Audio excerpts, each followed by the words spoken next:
Mic दीजिए sir. हाँ sir, मेरा सवाल है सर, इस माइक का कंट्रोलर किसके हाथ में है? प्लीज बैठिए बैठिए सर, ये ऑफ होता है, प्लीज माने बैठिए प्लीज। ये कई बार विषय उठ गई और बहुत गंभीर, और माननीय सदस्य, आप प्रतिपक्ष के नेता हैं, आप सदन के बाहर भी ये बात कहते हैं कि माइक बंद कर देते हैं। मैंने कई बार आग्रहपूर्वक किया कि आसन पर इस तरीके का आरोप नहीं लगाएं। नो प्लीज बात सुनिए। आसन पर सभी दल के प्लीज, आसन पर सभी दल के लोग बैठते हैं और सभी दल के लोग सभापति तालिका पे हैं, और सब जानते हैं कि एक व्यवस्था होती है, जिस भी माननीय सदस्यों को आग्रह किया जाता है बोलने का वो बोला जाता है, और जिसको आग्रह नहीं किया जाता उसका माइक चालू नहीं होता। आप बोलने के लिए खड़े, आपका माइक कभी बंद नहीं हुआ, कभी बंद नहीं हुआ। आप अगर आसन में जो भी विराज रहे हैं वो अगर आपका नाम नहीं पुकारते हैं तब माइक चालू नहीं होता।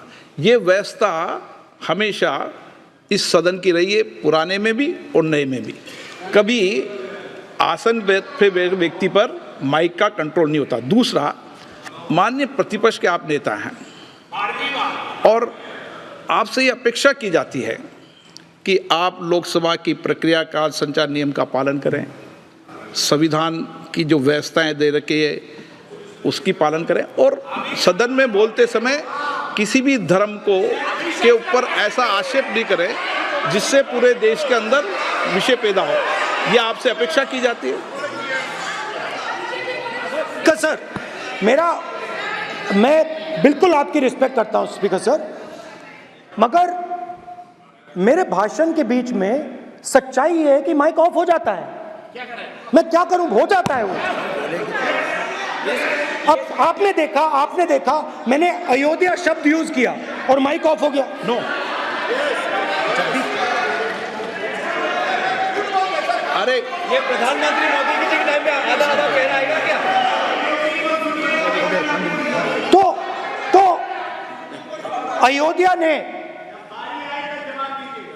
राम भगवान की जन्मभूमि, प्लीज ब्रदर, राम भगवान की जन्मभूमि ने बीजेपी को मैसेज दिया, और ये आपके सामने मैसेज बैठे हुए हैं। मैंने इनसे पूछा, कल कॉफी पी, इनसे मैंने पूछा बताइए ये हुआ क्या? बीजेपी ने राम मंदिर का इनॉग्रेशन किया,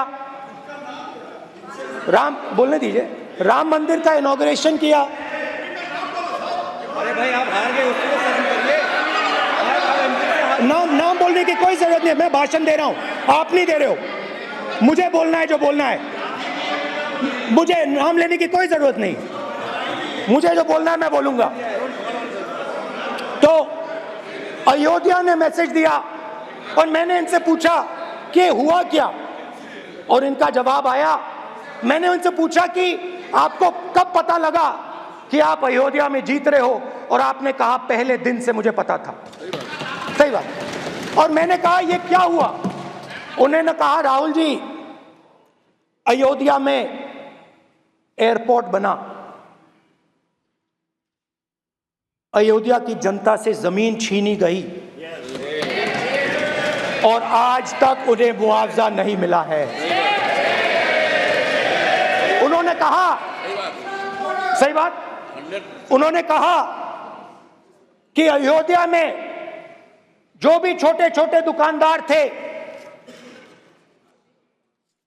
जो भी छोटी छोटी बिल्डिंग्स थी, उन सारों को तोड़कर गिरा दिया गया और उन लोगों को सड़क पर कर दिया गया। इन्होंने यह भी कहा कि अयोध्या के इनॉग्रेशन में अयोध्या की जनता को बहुत दुख हुआ क्योंकि इनॉग्रेशन में अदानी जी थे, अंबानी जी थे, मगर अयोध्या का कोई नहीं था। और ये कारण था कि अयोध्या की जनता में, उनके दिल में नरेंद्र मोदी जी ने भय डाल दिया। उनकी जमीन ले ली, उनके घर गिरा दिए और फिर अयोध्या के गरीब लोगों को, किसानों को, मजदूरों को मंदिर के इनॉग्रेशन तक नहीं जाने दिया। मंदिर के इनॉग्रेशन छोड़ो, उसके बाहर भी नहीं जाने दिया। और इसीलिए अयोध्या की जनता ने सही मैसेज भेजा। अच्छा, इन्होंने मुझे एक और बात बोली, 3 बार इन्होंने कहा कि 3 बार नरेंद्र मोदी ने टेस्ट किया, 2 बार क्या मैं अयोध्या से लड़ जाऊं? और सर्वेयर्स ने कहा अयोध्या में मत लड़ जाना, अयोध्या में मत लड़ जाना, अयोध्या की जनता हरा देगी। और इसीलिए प्रधानमंत्री वाराणसी गए और वहां बच के निकले।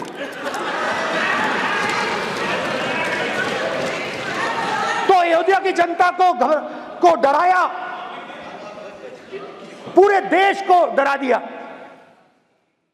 मैं आपको बताता हूं, आज सुबह में आया, राजनाथ सिंह जी ने मुस्कुरा के मुझे नमस्ते की और मोदी जी बैठे हैं, मुस्कुराहट नहीं, सीरियस, नमस्ते भी नहीं करते। कहीं मोदी जी ना देख लें, प्रॉब्लम हो जाएगी। वही कहानी गडकरी जी की है, सच्चाई है। अरे भाई, अयोध्या की जनता को छोड़ो, ये तो बीजेपी वालों को डराते हैं।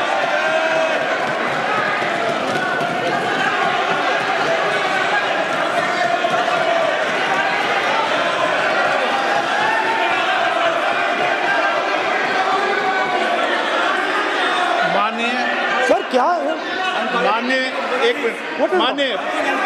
माननीय प्रतिपक्ष के नेता, एक मिनट, माननीय प्रतिपक्ष के नेता, आप सदन के वरिष्ठ नेता हैं। मेरा आपसे आग्रह है कि राष्ट्रपति अभिभाषण पर डिबेट हो रही है, इसकी गरिमा, राष्ट्रपति अभिभाषण की गरिमा रखे ना। ये तो अपेक्षा आपसे सब करते हैं कि आप राष्ट्रपति अभिभाषण पे बोले, नीतियां पे बोले, कार्यक्रमों में बोले।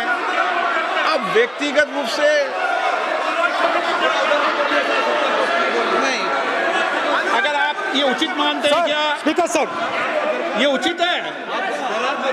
अगर आपकी पार्टी इसको उचित मानती है तो मुझे कुछ नहीं कहना। स्पीकर सर, माननीय अध्यक्ष जी, लोकतंत्र ने और संविधान ने मुझे सिखाया है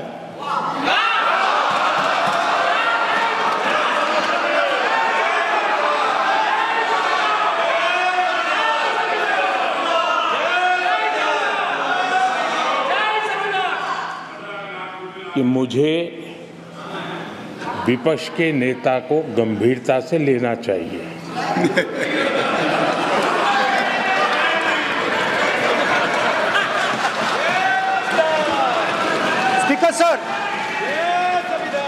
स्पीकर सर, आपने कहा कि डिबेट प्रेसिडेंट्स एड्रेस पे होनी चाहिए।